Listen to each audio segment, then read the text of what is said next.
Hey guys, welcome to Nerdarchy, for nerds by nerds. I'm Ted, and today I'm hanging out with Eric Stave. And this is going to be part 2 of our Luke Cage review. Power Man continues.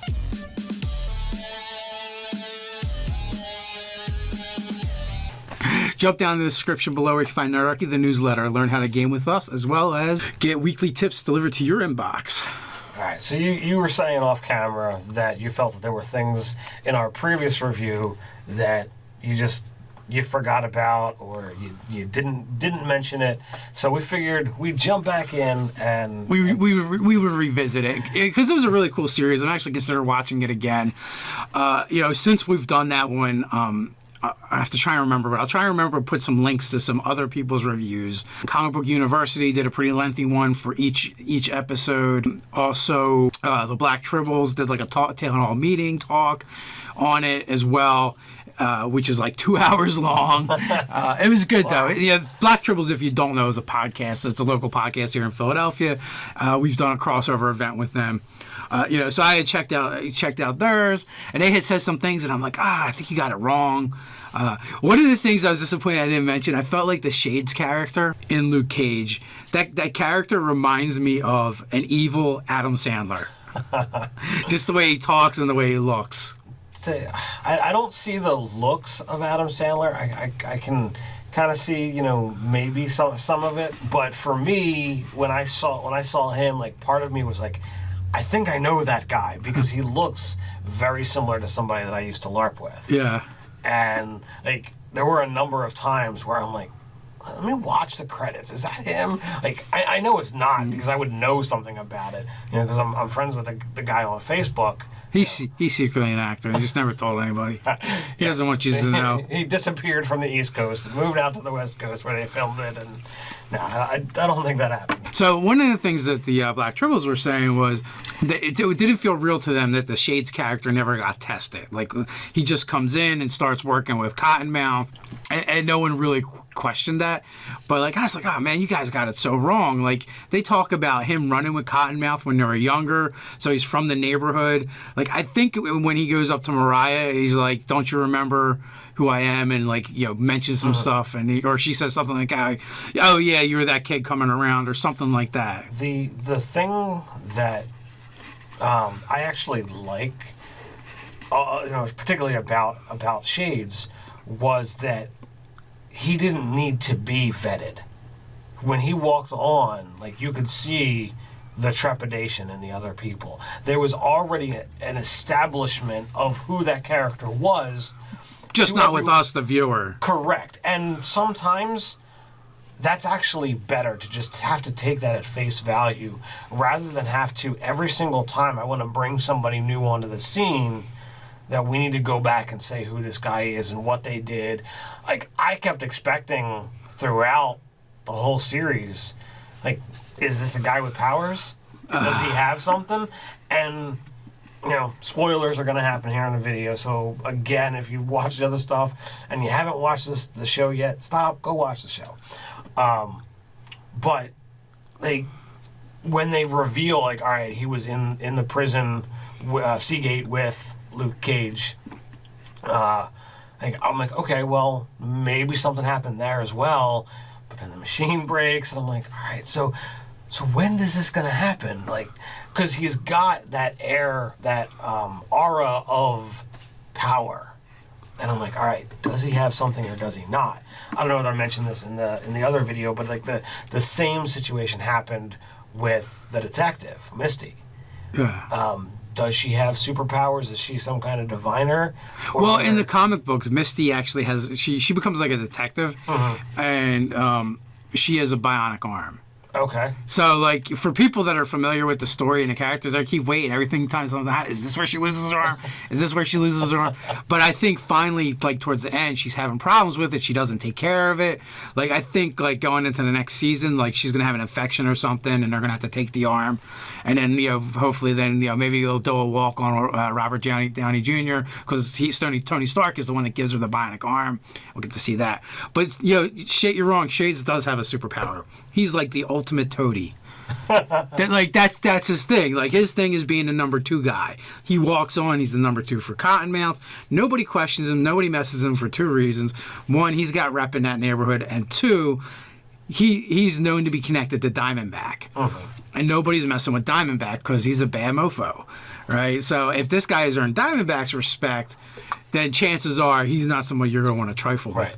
And it is kind of cool. Like, they don't do it throughout the whole thing, but as Ted said, spoilers, it comes to a point where, Shades has overstepped his bounds with Cottonmouth, and Cottonmouth is like, that's it, take him out, he's done. And that's when you really do see that Shades earned his spot. He's there for a reason. He kills 3 guys that were sent to execute him. And also, he's not an idiot and he's not a chump. He knew it was coming. He knew what was going down.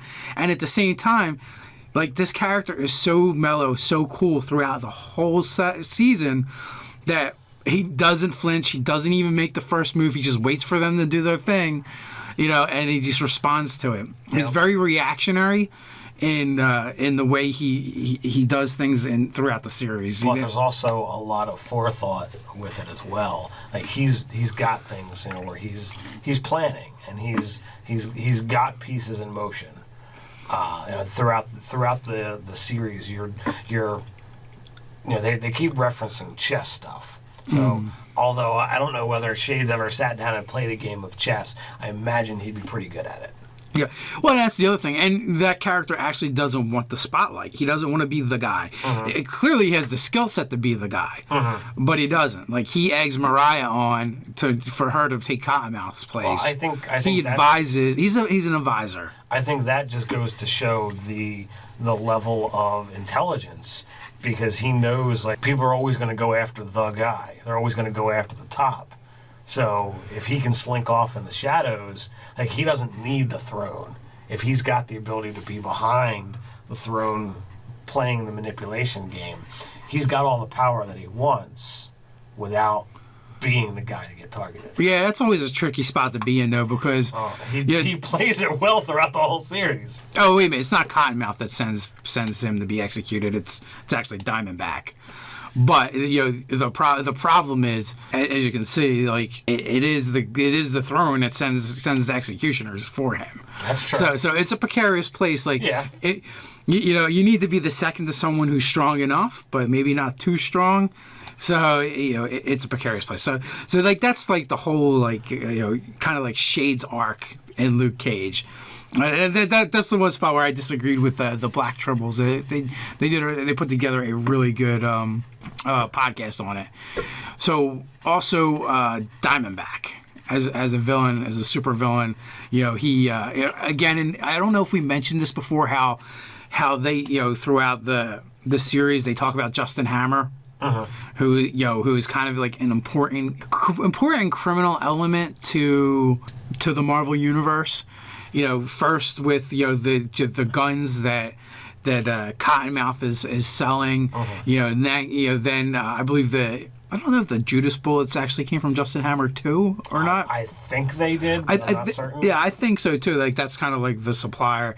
And again, they reference the event in New York, and that's where they got the metal to make the incident. The incident where they got the metal to make the Judas bullets. And then at the end, we see Justin Hammer tech is something. It's no joke. It's like Iron Man level stuff.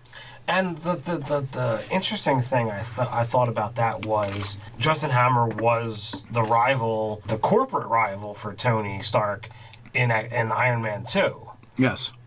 But then he hasn't been mentioned since. So to get the reveal here, I'm like, all right, where are we going? When are we going to learn more about this? Because clearly a jumpsuit that can be put on that's bulletproof, that's pretty darn impressive. Yeah, I think the way it was described was, the power suit that Stryker ends up putting on Diamondback, its power is it actually absorbs kinetic energy. Okay.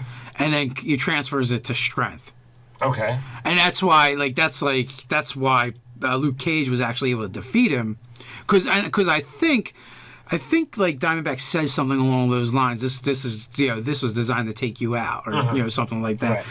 Right. And that's when Luke Cage being being not just a thug and just not a bruiser, but an intelligent, realizes that's when he rope-a-dopes him and makes him deplete the battery, Right. On him, and then once he's out, then he unloads and takes him out.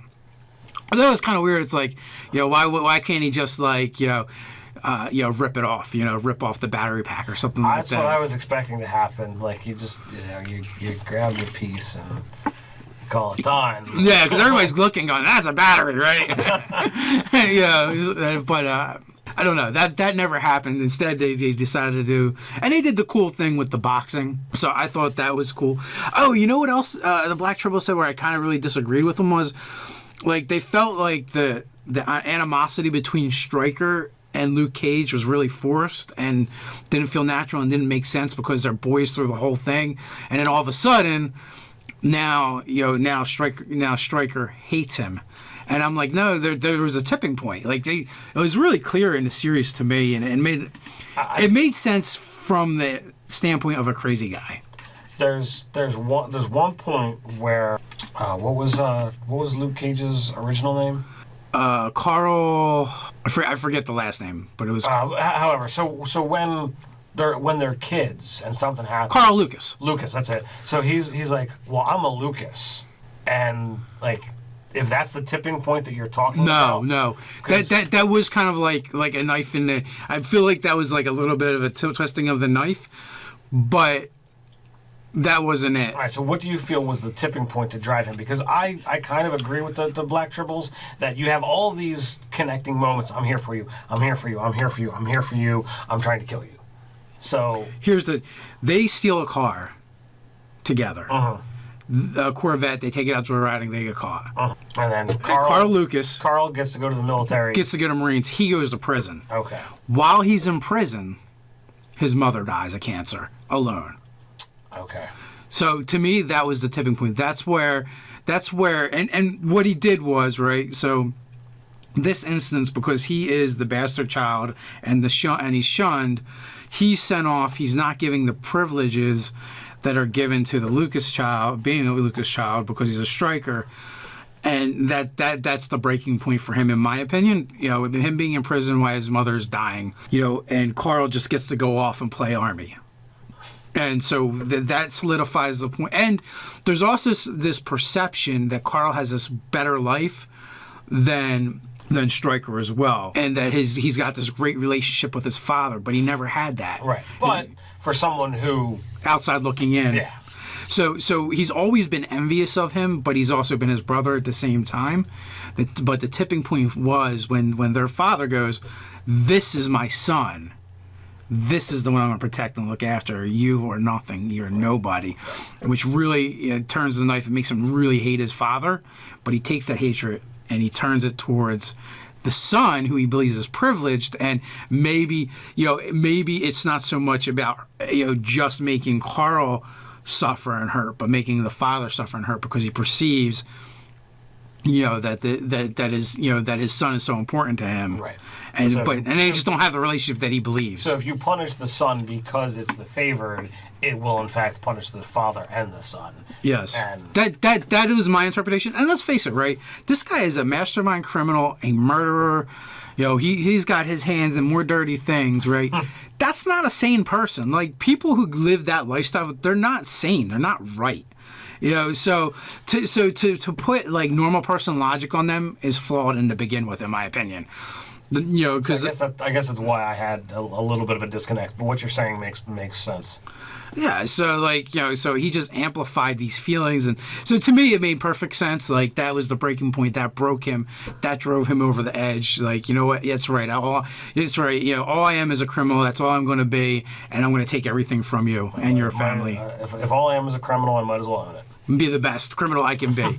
And then he goes about systematically destroying Carl Lucas's life. Looking forward to season 2. Yes, and not just season 2, but Defenders. We'll get him in Defenders, and he's got to be some crossover in Iron Fist, unless they wait till season 2 to do it. I mean, that's the other half of Heroes for Hire, so right. We'll have to wait and see, but hopefully.